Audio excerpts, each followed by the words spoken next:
Pass கண்ணு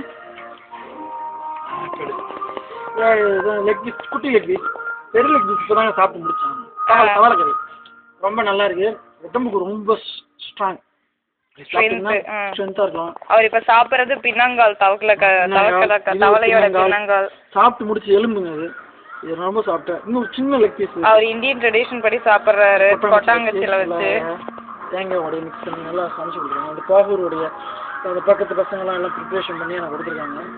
இது வீட்டில் செய்யலைங்க, ரோட்டில் செஞ்சது. நல்லா காதில் வாங்கிக்கோங்க.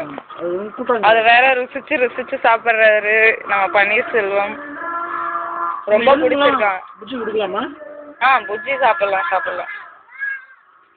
ரொம்ப பிடிச்சிருக்கான் பன்னீர்செல்வத்துக்கு இந்த ஃப்ராக் ஸ்பெஷலாக இது ரொம்ப பிடிச்சிருக்கு. சத்துன்றதுனால நான் ரொம்ப நல்லா சாப்பிடுவேன். நீங்கள் இதை பற்றி என்ன நினைக்கிறீங்கன்னு நினைக்கிறீங்க? எது நினைச்சாலும் நான் இதுவும் சாப்பிடுவேன். நீங்கள் தப்பாக நினைங்க, அசிங்கமாக நினைங்க, எதுவும் நினைங்க. தவளை கட்டி என் உடம்புக்கு நல்லது, அதனால நான் நல்லா ரொம்ப ஸ்மெல் அடிக்குது போங்க. நல்லா இல்லை ஸ்மெல். சரி ஓகே நான் இதை முடிச்சிட்டேன். என்னுடைய டின்னர் என்னுடைய லஞ்ச் நான் இதே முடிச்சிட்டேன். இந்த 3 தவளை கறினாலே நம்ம சாப்பிட்ற சத்து எல்லாம் இதில் கிடச்சிரும். ஸோ ரொம்ப நல்லா இருந்துச்சு. கொண்டு நான் என்னுடைய புஜ்ஜி இந்த கொடுத்துடலாம்னு நினைக்கிறேன். அந்த எலும்பு போதுமா வாங்கிட்டு வரணும் போதும் நான் நினைக்கிறேன். Okay thank you. Bye. Thanks for your okay.